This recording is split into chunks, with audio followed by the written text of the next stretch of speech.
어느 경상도 출신의 한 초등학교 교사가 어렵게 임용고시에 합격이 돼서 이제 초등학교에 발령이 됐습니다. 근데 그 발령된 곳이 서울이었습니다. 첫 수업이 시작되었습니다. 그 내용이 뭐였냐면 연못 속의 작은 생물들, 그 단원을 배우는 수업이었습니다. 그래서 갖가지 생물들의 그림을 보여주면서 선생님들이 아이들에게 이렇게 설명하는 것입니다. 연못 속에 작은 생물들이 억수로 많지? 그자? 아이들이 선생님의 말을 이해할 수가 없었습니다. 의아해하는 표정으로 선생님께 질문합니다. 선생님, 억수로가 무슨 뜻이에요? 선생님이 대답합니다. 그것도 모르나? 쎄삐릿단 말이다. 그 말에 더 눈동자가 커져서 눈을 꾸벅꾸벅 하면서 다시 묻습니다. 선생님, 그러면 쎄삐릿다는 무슨 말이에요? 선생님이 약간 짜증났죠? 잘 들으래. 그것은 말이다. 수두룩 빽빽하단 말의 뜻이다. 다른 말로 하면 한거썩이란 말이다. 더 이해하지 못하는 얼굴로 아이들이 다시 묻습니다. 선생님, 또 그것은 무슨 말이에요? 선생님, 이제 뚜껑이 열렸죠? 화가 났습니다. 그래서 소리치면서 외칩니다. 이 바보들아, 연못 속에 작은 생물들이 천지백갈이 있단 말 아이가? 째매한 못의 생물들이 쎄삐딱하에. 도대체 왜 이러는 것일까요? 누가 바보입니까? 소통의 부재죠. 똑같은 내용을, 똑같은 이야기를 하고 있는데 서로 자신들만의 언어로 말을 하고 알아듣기 때문에 서로 이해할 수 없이 소통할 수 없는 것을 우리가 보게 되는 거죠. 근데 사실 이러한 모습들이 우리 삶의 모습이라는 것입니다. 하나님과의 그 관계 안에서 하나님은 제대로 말하는데 우리는 우리가 원하는 것만 들으려고 하는 그런 우리의 어떤 교만들. 그래서 오해와 갈등, 분열과 상처들이 하나님과의 관계에서 또 성도들과의 관계에서 얼마나 많이 생기는지 모릅니다. 지금 남북 간의 그런 꼬여있는 정세, 정치권의 그런 끝없는 그런 대립들, 그 양상을 봐도 답이 없어요. 너무 답답합니다. 우리 주의 어떤 그 공동체 속에서도, 그렇죠? 관계들, 부모와 자녀들, 부부관계, 여러 가지 어떤 성도들과의 관계 안에서도 이게 사람 힘으로 풀 수 없는 문제들이 산재해 있습니다. 어디서부터 풀어가야 될지 모르는 이 상황 가운데에서 더 심각한 것은 하나님과의 관계도 얽혀 있더라는 거죠. 예배의 끈도 끊어져 있더라는 것입니다. 기도의 끈도 막혀 있더라는 것이죠. 그러니까 하나님과의 그런 소통 없이 영적으로 단절되어 있는 상태가 오래되다 보니까 그 단절로 인하여서 마치 에스겔 37장에 나오는 그 마른 뼈와 같은 모습, 그것이 바로 우리의 영적인 모습이 아닌가 한번 우리의 삶을 돌아보게 됩니다. 결국 남은 그 결과들이 뭐냐? 굳어져지죠. 삶의 영적인 것에 무감개해집니다. 탈진과 원망과 낙심이 우리 안에 계속적으로 일어납니다. 그것으로 인하여서 무엇인가 새롭게 뭔가를 시도하고 싶은 마음이 생기지 않고 그런 우울감 가운데 침륜에 빠진 메마른 심령들이 존재하고 있다는 것이 더 심각한 문제라는 거 아니겠습니까? 우리의 삶에서 이런 예기치 않는 그런 영적인 침체와 탈진과 메마름과 그 갈등, 그 장애물과 그 고난을 만날 때 그것을 극복하기 위해서 절대적으로 필요한 것이 무엇인가? 그것은 바로 하나님 아버지의 따뜻한 그 사랑의 체온을 느끼는 것인 줄 믿습니다. 하나님의 그 친밀한 소통의 회복을 통해서 깊은 교감을 나누는 것을 통해서 하나님 한번 우리의 메마른 심령 가운데 그 영혼을 한번 터치하기만 하면 우리가 지금 처해 있는 그런 깊은 그 영적인 침체와 메마른 가운데서 벗어나 다시 우리의 영혼이 소성케 되는 놀라운 경험을 하게 될 줄 믿습니다. 그것을 가능케 하는 것이 무엇인가? 바로 하나님의 은혜라는 것입니다. 하나님의 은혜를 사모하고 하나님의 그 은혜를 회복하고 풍성한 하나님 은혜 안에 거하고 그 은혜를 마음껏 누리면서 흘러보내는 것, 이것이 바로 그 영적인 침체의 문제 해결의 비결이 된다는 것이죠. 하나님 은혜를 풍성하게 누리기 위해서 먼저 필요한 것이 무엇인가? 그것은 바로 하나님과의 관계 회복이 필수라는 것입니다. 그것이 먼저 선행되어야 하는 것이죠.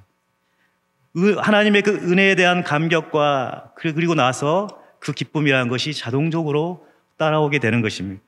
그것이 회복이 되어지면 삶의 목적이 회복되어지고 우리의 사명이 회복되어져서 다시금 그런 흘러넘치는 그런 풍성한 은혜로 말미암아 일어설 수 있는 힘이 우리 안에 생기게 되는 것이죠.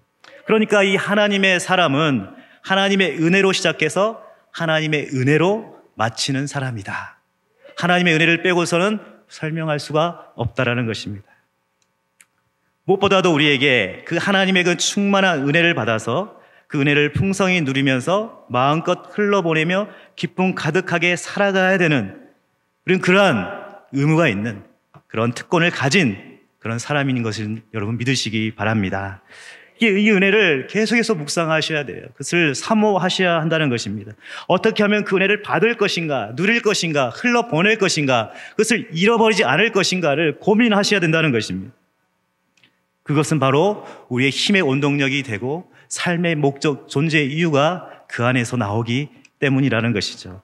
오늘 본문의 말씀을 보면 베드로 사도는 구원받은 성도들에게 값없이 주시는 선물, 그 은혜에 대해서, 그리고 그 구원의 은혜를 받은 성도들이 어떤 삶을 살아야 되는지에 대해서 우리에게 도전하고 있습니다.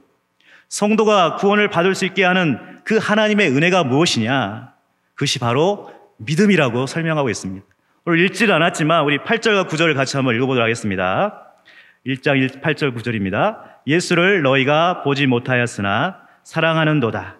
이제도 보지 못하나 믿고 말할 수 없는 영광스러운 즐거움으로 기뻐하니 믿음의 결국 곧 영혼의 구원을 받음이라. 우리는 비록 예수님을 직접적으로 보지는 못했죠. 그런데 예수님을 믿고 사랑하고 즐거워하고 기뻐할 수 있는 이유가 무엇이냐? 바로 9절에 보니까 믿음의 결국 그 영혼의 구원을 받았기 때문입니다. 여러분 믿으십니까? 우리는 이미 우리의 구원을 받은 하나님의 자녀죠. 그것은 이미 하나님을 기뻐하고 즐거워하고 그분께 영광을 돌릴 수 있는 그 특권, 축복이 이미 우리 안에 주어졌다는 것입니다. 여기서 말하는 이 영혼의 구원이라는 것은 예수 그리스도를 믿는 믿음을 통해서 오는 구원이라는 것인데, 이 믿음이 곧 신비한 하나님의 은혜라, 이것을 우리에게 말씀하고 있어요. 그래서 에베소서 2장 8절 이렇게 말씀하고 있지 않습니까? 너희는 그 은혜에 의하여 믿음으로 말미암아 구원을 받았으니 이것이 너희에게서 난 것이 아니요 하나님의 선물이라. 구원이라는 것은 철저한 하나님의 은혜이다. 그것으로 말미암는 선물이다. 너희가 그것을 절대로 잊지 말라.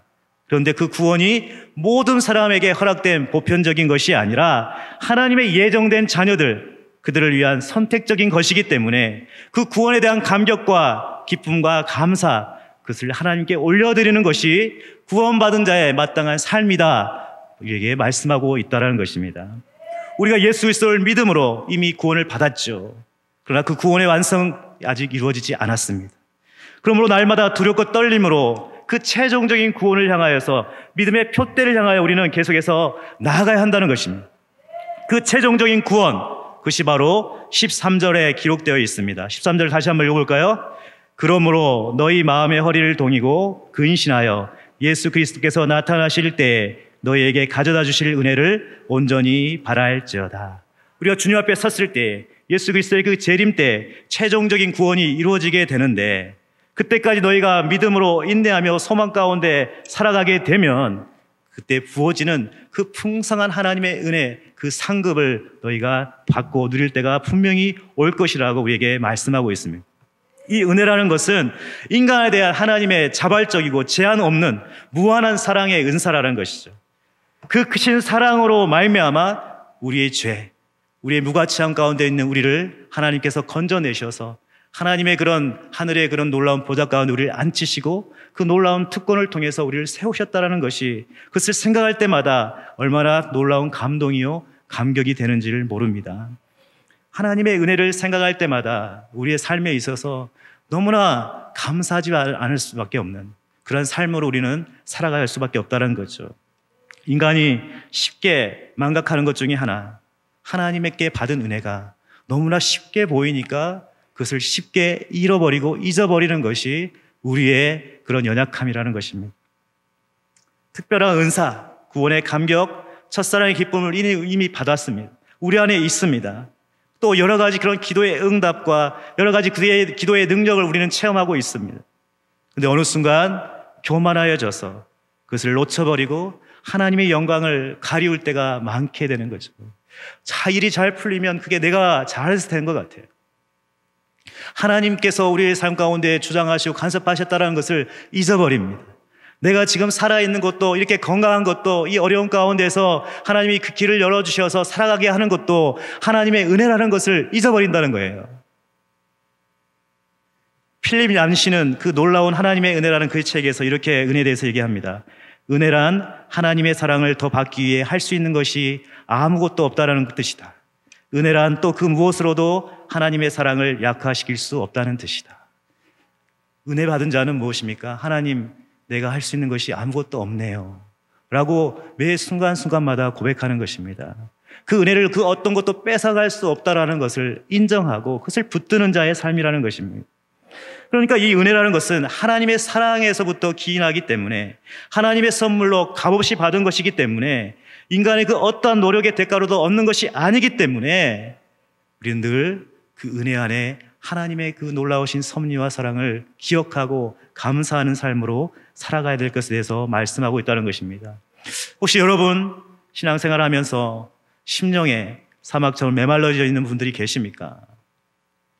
지금 이 코로나 전국으로 인하여서 사실은 영적인 그런 갈급함보다 물질적인 현실적인 것에 우리의 마음이 많이 빼어있게 있는 것이 사실입니다.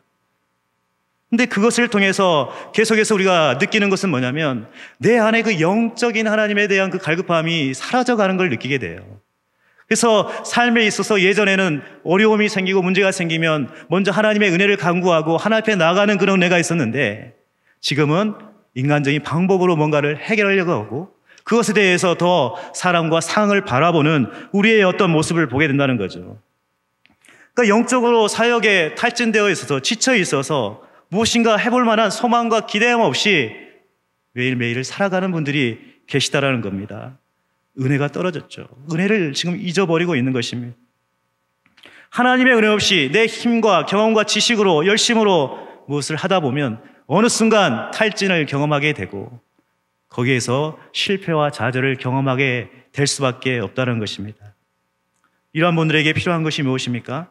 우리의 메마른 심령을 정말 적셔주시는, 영원히 마르지 않는 생수와 같은 하나님의 은혜, 그 은혜가 필요한 줄 믿습니다.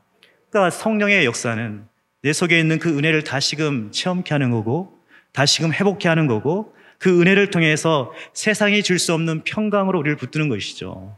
그러니까 지금 여러분, 지금의 시국에서 우리가 뭔가 좀 불안하다, 미래에 대해서 뭔가 두렵다, 염려가 된다라는 것은 뭐냐면, 그것을 반증하는 것이 뭐냐? 하나님의 은혜가 부족하다는 거예요. 왜냐하면 하나님의 은혜가 풍성하게 있는 분들은 평강을 하나님이 덤으로 주시기 때문에 그렇다는 것입니다.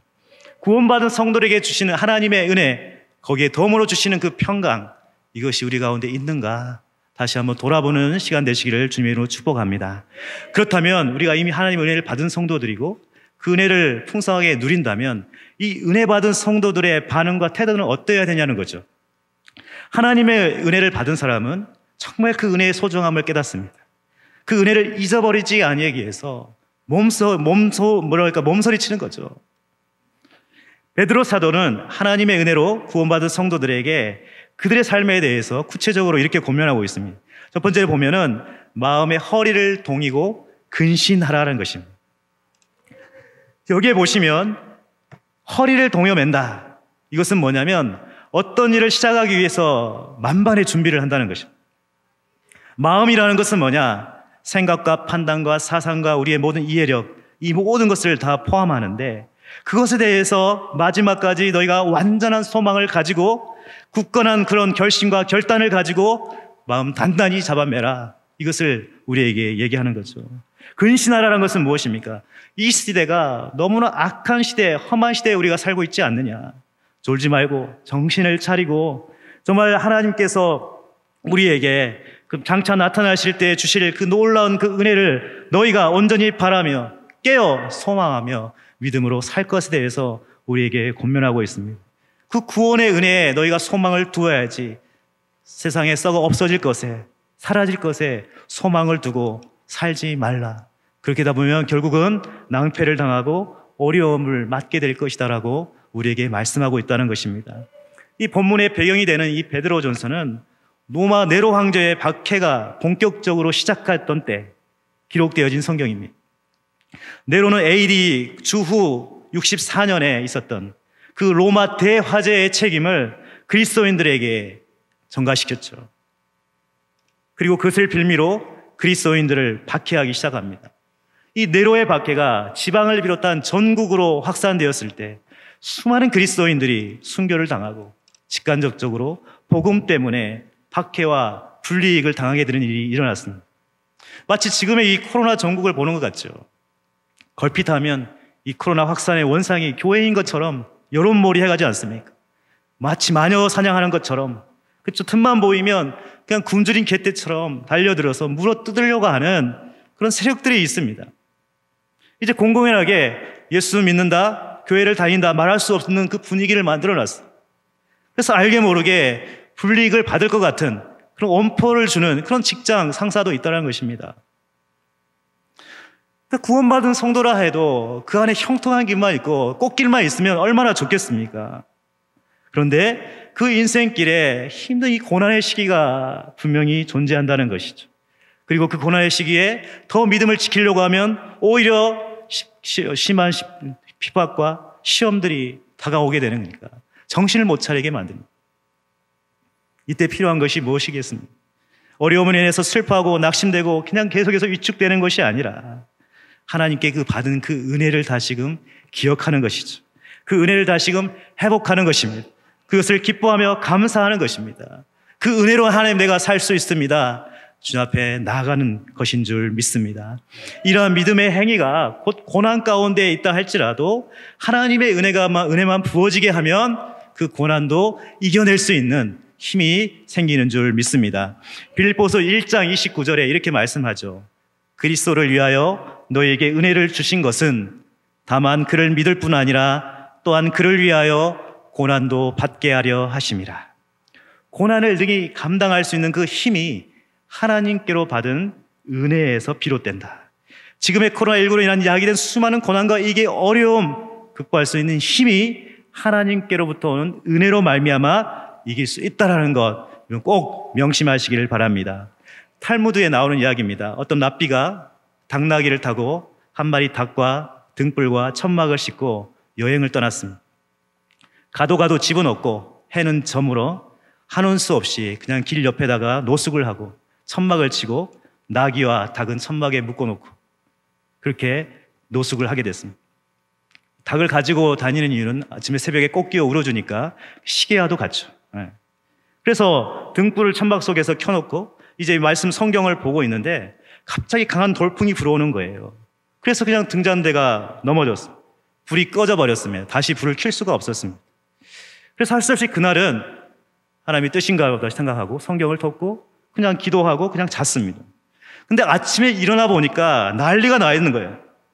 밤새 맹수들이 이 천막을 습격해가지고 나귀와 닭, 묶어뒀던 나귀와 닭이 그냥 죽고 그냥 이렇게 물고 가버렸어요. 찢어진 천막을 챙겨서 주위를 이렇게 찬찬히 밝아진 주위를 살펴보니까 자기가 바로 큰 동네 마을 가까이에 그 천막을 치고 자고 있었다는 것을 알게 됐습니다. 그래서 이제 그 도움을 요청하기 위해서 동네에 들어갔죠. 근데 동네는 더 야단이 나 있었던 거예요. 간밤에 강도떼가 이곳을 쳐들어와서 사람들을 죽이고 가지고 있는 물건을 약탈하고 그야말로 아수라장을 만들었던 것이죠. 근데 그때 랍비가 나에게 이렇게 복도 없나 이렇게 운이 없나 이렇게 한탄한 게 아니었습니다. 랍비는 즉시 무릎을 ቁ고 하나님께 감사 기도를 올려드리는 겁니다. 만약에 그렇게 하게 생각했어요. 만약에 내가 등불이 켜 있거나 닭이나 나귀가 살아서 막 울음소리라도 내었다면 자기도 틀림없이 그 강도떼들에게 죽게 되었을 것이라는 겁니다. 왜냐하면 바로 마을 바로 입구에 있었기 때문에. 그러니까 이 세 가지를 미리 잃었기 때문에 나는 이렇게 살아날 수 있었다라는 것을 깨닫게 된 것이죠. 생각해보면 잃어버린 것이 많았지만 잃어버린 것보다 더 중요한 것을 얻었기에 그는 그 순간에 하나님 앞에 오히려 감사할 수 있었다는 것입니다. 우리가 때로는 고난과 역경에 처했을 때 우리는 잘 이해가 안 됩니다. 많은 것을 그냥 잃어버렸다고 얘기하죠. 하나님 어떻게 그럴 수 있습니까? 근데 그것이 한 번이 아니라 두 번, 세 번에 거쳐오니까 더 정신 차릴 수 없고 더 원망이 깊어질 때가 분명히 있죠. 그 절망과 낙심에 빠져버리니까 더 이상 다른 것을 할 엄두가 안 나는 겁니다. 근데 하나님께서 그것을 통해서 우리에게 부어주실 감추인 은혜, 감추인 축복이 있다는 것을 우리에게 말씀하고 있다는 것이죠. 어떤 어려움과 시험을 당한다 할지라도, 그때는 이해할 수 없다 할지라도 하나님 이것을 통해서 나에게 주실 그 감추인 은혜, 그 감추인 축복이 무엇인지를 기대하며 그것을 인내하며 믿음으로 승리하시길 주님의 이름으로 축복합니다. 또 한 가지 우리 은혜 받은 자의 그런 반응과 태도는 뭐냐면 하나님의 거룩한 자녀로 살아가라는 것입니다. 15절, 16절 같이 한번 읽겠습니다. 오직 너희를 부르신 거룩한 이처럼 너희도 모든 행실에 거룩한 자가 되라. 기록되었으되 내가 거룩하니 너희도 거룩할지어다 하셨느니라. 우리를 부르신 하나님이 내가 거룩하니 너희도 거룩하라. 우리에게 요구하고 계시다는 것입니다. 너희가 하나님의 자녀이기 때문에 마땅히 그 하나님의 거룩함을 따라 그 거룩함을 추구해야 될 것에 대해서 우리에게 말씀하고 있습니다. 하나님은 하나님이 우리는 우리인데 어떻게 비교할 수 있느냐? 그것이 아니죠. 하나님은 우리에게 함께 하심으로 말미암아 우리가 할 수 없는 그것까지도 할 수 있게끔 가능케 하시는 분이 하나님이시죠. 하나님은 죄와 악에서 떠나 계신 분이십니다. 그 존재 자체가 처음부터 거룩에서 시작이 됩니다. 데살로니가전서 4장 3절에 하나님의 뜻은 이것이니 너희의 거룩함이라. 그러니까 하나님이 하나님의 자녀를 향한 그 뜻과 계획이 뭐냐면 너희가 어떻든 제가 거룩함으로 살아가고 그 거룩함을 유지할 것에 대해서 우리에게 말씀하고 있다는 것입니다. 거룩이 너희의 능력이 될 것이고 거룩이 우리의 삶의 이유가 될 것이고 거룩이 바로 세상과 구별되어져 살아가야 될 하나님의 뜻과 계획이라는 것을 계속적으로 말씀을 통해서 우리에게 가르치시고 말씀하고 있다는 것입니다. 거룩은 하나님의 성품과 관련이 있지 않습니까? 우리가 예배 가운데 우리 자신의 삶을 먼저 회개하지 아니하고 거룩함으로 나가지 아니하면 그 예배를 받지 아니하시겠다고 하시는 분이 하나님이십니다. 그러니까 그리스도의 보혈로 우리가 회개 기도, 참회 기도를 하면서 먼저 우리의 삶을 돌아보고 우리의 마음의 중심을 보면서 먼저 그리스도의 보혈로 우리의 죄를 먼저 주님 앞에 고백하고 깨끗게 우리가 사함받는 시간을 갖는 이유가 무엇입니까?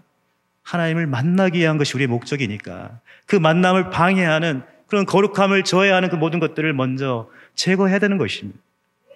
근데 이 거룩한 삶을 하나님께서 요구하실 때 그 거룩한 삶을 통해서 하나님이 하시고자 하는 일이 있기 때문에 그렇다는 것입니다. 근데 우리의 개인적인 삶뿐만 아니라 우리 공동체 안에 이 거룩함을 깨트리고 그 거룩함 가운데 그것을 온전히 행하지 못하도록 방해하는 것들이 너무나 많이 있다는 것입니다.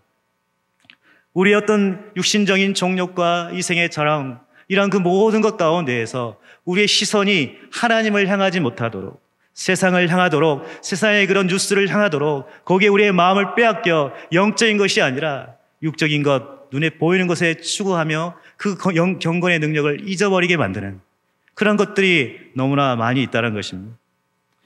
무엇보다도 우리에게 필요한 것이 뭐냐? 너희가 영적으로 깨어있어 그것들이 틈을 타지 못하도록 늘 하나님의 안에서 거하여 하나님의 은혜를 구할 것에 대해서 우리에게 말씀하고 있다는 것입니다. 경건의 능력이 필요할 때가 됐다는 것이죠.